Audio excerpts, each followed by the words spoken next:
guys, so we're going to go ahead and calculate our best fit line equation so we can find the variable relationship between the mass and the volume. So our first step is to calculate slope. So when we calculate slope, we know that this means slope is equal to our change in y over our change in x. So I'm going to pick 2 points that are located along the line. So I'm going to pick the point 2.5 and our 1.929 point, and I'm going to pick the one down here. Now you can pick any of them. I'm just picking this one. Actually, you know what? I'm going to pick go back here. I'm going to pick this point here because this one's more in the center and it just looks like a more accurate point, and I'm not even writing this correctly. Woo. All right, we got 1 and 0.798 here. All right, so we're going to go ahead and plug this into our slope equation. So we got change in y, which means 1.929 minus 0.798 over 2.5. This is our change in x, and 0.1. All right, so I'm going to plug this into my calculator, and we're going to get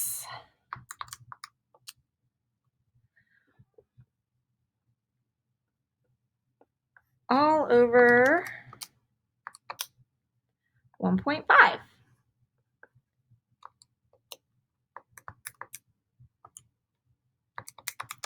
So we get a slope of 0.754. All right, so with this slope, remember, we have to do significant digits. So we can only report as many numbers as given to us in the problem. Well, all of the numbers given to us in the problem, the least numbers, if you can see, is 2 sig figs, right? 2 numbers right there. So that's all that we can report. So my slope for this problem, the 2 numbers are the 7 and the 5. The 4 next to it is less than 5, so I'm not going to round up. So I'm just going to have a slope of 7.75.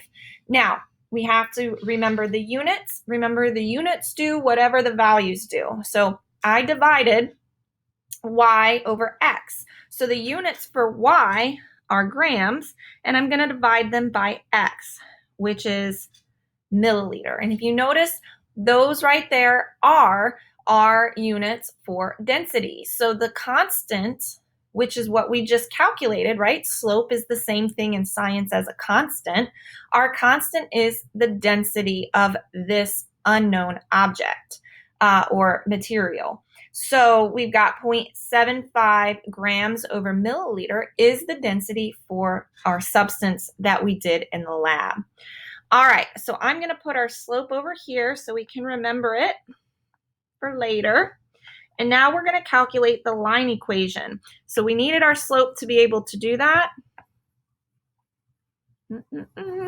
So now we can calculate the line equation. So our general formula for a line equation is y equals mx plus b. Well, we're going to pick a point along this graph. I'm going to go ahead and just pick this point right here, and we're going to plug in the values and figure out what our b-intercept is so we can determine our relationship between the 2 variables. So we have here, I'm going to use this point, so my y is 1.929. Our slope we determined was 0.75. Our x is 2.5 plus b. So we're going to solve this equation for b. So I'm going to go ahead and simplify the 0.75 times 2.5 first. And we get a value of 1.875 plus b. To get b all by itself, we're going to subtract both sides by the 1.875 And we're going to get a B value of 0.054.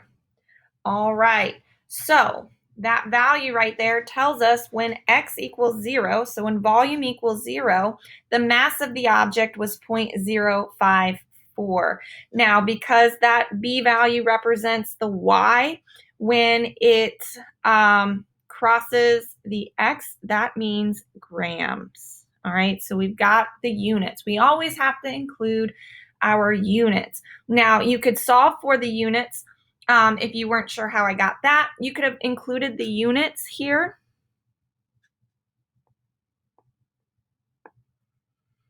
In the equation, and then milliliters cancel out, you're left in grams. So that's how you would have gotten that.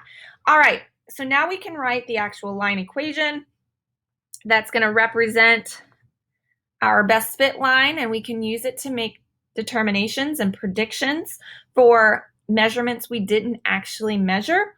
So we've got 0.75 grams per milliliter times our x plus 0.054. Now, why is this important? Okay, this is important because this slope tells us something. Okay, this slope tells us that for the substance, for every 1 milliliter, oops, let's write this a little bit better here. All right, for every 1 milliliter, this substance has 0.75 grams. Okay, that's what that tells us. This also tells us the B-intercept here tells us that at x equals 0, y equals 0.054. So what does that mean in the real world? Well, that means when there's 0 volumes, there's still a mass of 0.054. Okay, so it all tells us something. And why is this all very important? Well, this is important because I can now use my line equation. So I'm going to erase all of this here. I can now use my line equation to make predictions on something that I haven't physically measured. So what does that mean? Well, this means that now I can say, well, if I had 5 milliliters, what would the mass of this unknown substance be? Well, I could plug it into my line equation because even though I didn't physically measure it, I could make a prediction on what mass I could particularly see. So I could plug it into my equation to see what that would be. So here I have, I'm just plugging it in. And I'm going to use, here I'm going to be better because I expect it from you, 0.75 grams per milliliter times 5 milliliters plus 0.054 grams. All right, so we can figure out what the y would be. So milliliters cancel out, 0.75 times 5, y equals 3.75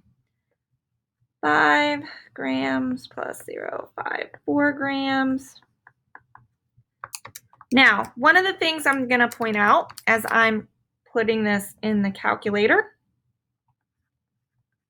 All right, so even though I didn't figure out or actually go in and determine what it would be at 5 milliliters, like I didn't go and physically measure that in the lab, I made a prediction that I would see at 5 milliliters, our unknown object would have a mass of 3.8 grams. Now, one thing I want to make it very clear is in reality, with density, they're at 0 volumes, there's 0 grams. Okay, but here we do have a B-intercept that says at 0 volumes, we do have a slight mass. This is, for this experiment, all right, this is kind of an indication that you have a slight lab error, so slight human error, or it could be a systematic error, so miscalibration on a measuring device or some type of inconsistency in the lab. And that happens, it's normal. And notice that number is very small. If that number was large, that would mean that something went terribly wrong in the lab. That's not always the case, so you can't always use the b-intercept as a source of error, but in this case it is, because we know that our density equation is just mass divided by volume, so we would have a zero intercept. But in this case, you usually do get a small b-intercept when we're doing mass versus volume graphs. It's just something that happens. And like I said, it's usually a technical error with the devices and calibrations, more so than an actual just sloppy lab performance. But this is why this is important, because we can now make predictions based off our best fit line.